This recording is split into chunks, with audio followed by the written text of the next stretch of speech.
Mani bērni, ir pagājis vēl kāds laiks, un ir pienācis 2025. gada aprīlis.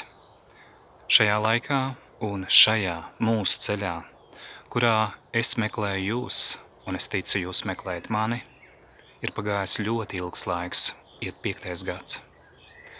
Es esmu sagatavojis kādu ierakstu, kuru aicinu jūs, mani bērni, paklausīties, lai jūs uzzinātu patiesību, kāda tā ir.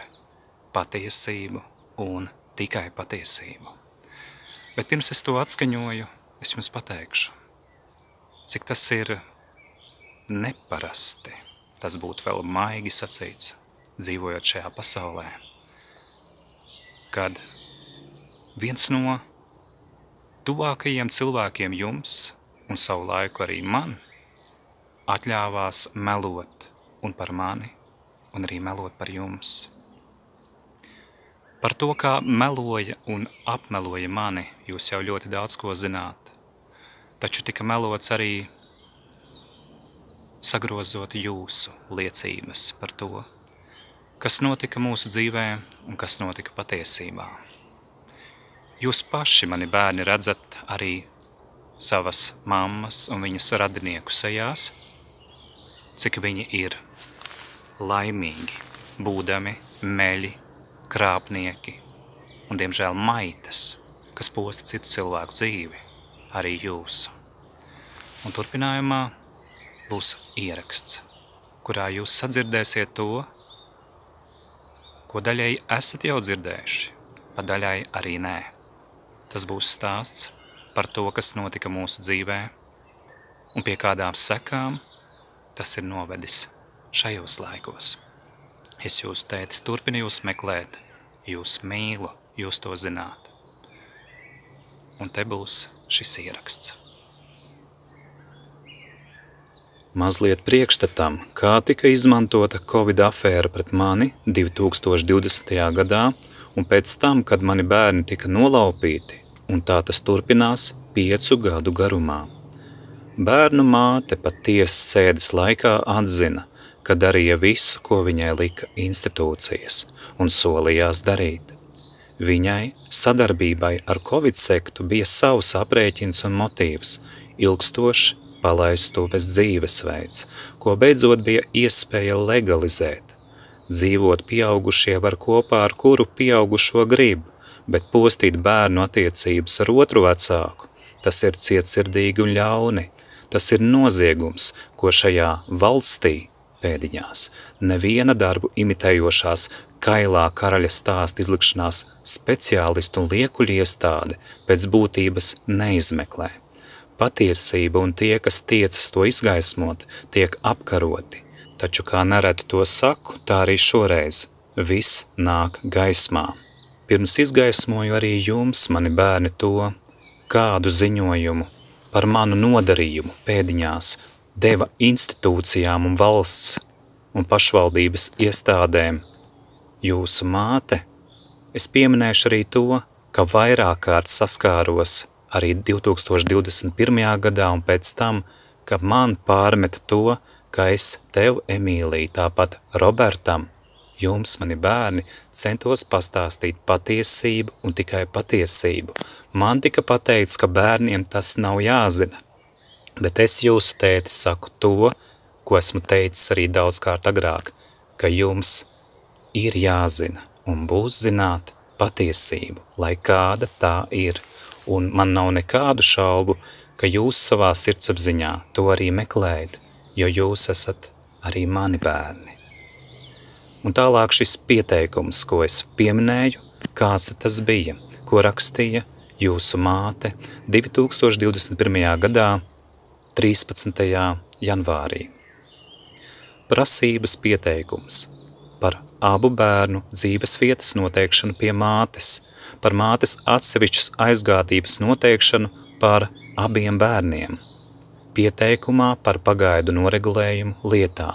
Prasītāja ar bērniem ir aizgājusi uz citu dzīves vietu, jo atbildētājs apdraud un nes paaugstinātu Covid-19 inficēšanās risku. Tam nevalkājot sejas aizsargmasku, bez medicīniska pamatojuma un ejot uz publiskām vietām, bez distances ievērošanas un aizsarglīdzekļiem, kas paredzēti ārkārtas apstākļos. Minēto apstākļu ietekmē kopdzīve cieta un tika būtiski tieši apdraudēti abi bērni. Prasītāji apstādināja jebkādu apdraudējumu bērnu veselībai un normālai attīstībai, neesot vienā dzīvoklī ar personu, kas nes apdraudējuma riskus. Lūk, šāds bija jūsu mātes Kristīnas Ruģeles, tagad Kārkliņas, ziņojums par mani, Mareku Markus, jūsu tēti. Pat jūs, mani bērni, pamanāt to, ka šeit ir murgi, reāli murgi par mani, par to, ka es elpoju brīvi un ka neļāvu sev uzspiest Covid sektas patiešām debīlu politiku. Politika tās ir attiecības, un es neļāvu šādas te kroplas attiecības uzspiest ne sev, ne arī cik tas man bija iespējams tajos laikos jums, un par to pret mani vērsās. Savukārt jūsu mamma daudzkārt ir sacījusi šo pēdējo gadu laikā, gan tiesas zālē, gan arī policijas klātbūtnē un citviet, ka viņa darīja to, ko viņai lika. Un kad viņai uzdod jautājumu, kas tieši lika, viņa vārdus uzvārdus nesauc. Viņa piemin, ka institūcijas, tās ir tādas iestādes, kuras sevi dēvēja par valsts sastāvdaļu. Bet es jums, mani bērni, pateikšu, kādā valstī tad mēs dzīvojam. Valsts pamatam ir jābūt tiesiskumam, vienai taisnībai, ikvienam cilvēkam, kur jebkurš cilvēks tiek aizstāvēts tiesiski taisnīgi, taču tas nenotiek šajā režīmā, kas piesavinājies Latvijas valsts vārdu. Tātad mēs dzīvojam reāli noziedznieku bandu pārvaldītajā valstī, kas tēlo Latviju. Tāpēc arī mani bērni ir pagājuši šie 5 gadi, un viņi šie liekuļi, noziedznieki un maitas ir līdz šim izlikušies, ka viņi palīdz jums. Bet reāli, mani bērni, jūs vardarbīgi tikāt aizvest no manis projām 2020. gada decembrī, tikāt slēpti, tad mēs ļoti retas reizes vēl 20. gada decembrī satikāmies, un vēl mazliet 21. gada janvārī, un pēc tam jūs zināt, ka mūsu saziņa, atskaitot vienu reto reizi, kad jūs atbraucāt pie manis tolaik Valmierā 21. gada nogalē uz dažām stundām, pēc tam mēs vairs nesatikāmies.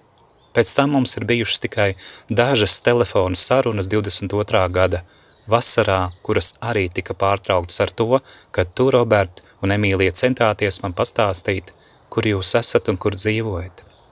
Pēc tam visa mūsu saziņa ir beigusies līdz šim neatgriezeniski. Vai tā tas būtu iespējami tiesiskā valstī? Mani bērni, jūsu sirds to zina. Jūsu sirdsapziņa jums pašiem to saka priekšā, ka tas nav tā taisnīgi, tas nav tā pareizi, tā nav tam jābūt, taču tā tas ir noticis. Tāpēc es jūsu tētis saku, kā esmu arī sacījis. Es turpinu jūs meklēt. Es apzinos to, ka šis ceļš var būt garš, ilgstošs, tas ir ļoti nogurdinošs, un tās ir ciešanas gan jums, mani bērni, gan man, taču es gribu, lai jūs zināt, mani bērni, es par jums tiešām domāju katru dienu, es meklēju jūs, es ilgojos pēc jums, un atceros to, kas reiz bija mūsu dzīvē, kad mēs tikāmies, kad rūpējāmies cits par citu, gatavojām ēst, kad remontēju māju vai dzīvokli, un jūs pat pamanījāties palīdzēt, vai arī kārtojāt māju kopā ar mani.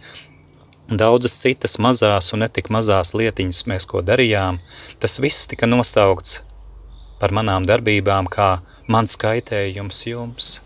Tas viss tika nosaukts un nonivelēts, noniecināts līdz līmenim, ka es ar jums, mani bērni, tikai esmu spēlējies. Bet jūs zināt, cik daudz šo te manis pieminēto un arī nepieminēto darbu un darbiņu patiešām es daru ikdienā. Es šo pieminu, bērni, lai jūs atcerētos to, kāda ir bijusi patiesība un tikai patiesība. Es jūs mīlu. Es esmu jūsu tētis, kas turpina jūs meklēt arī 2025. gada aprīlī.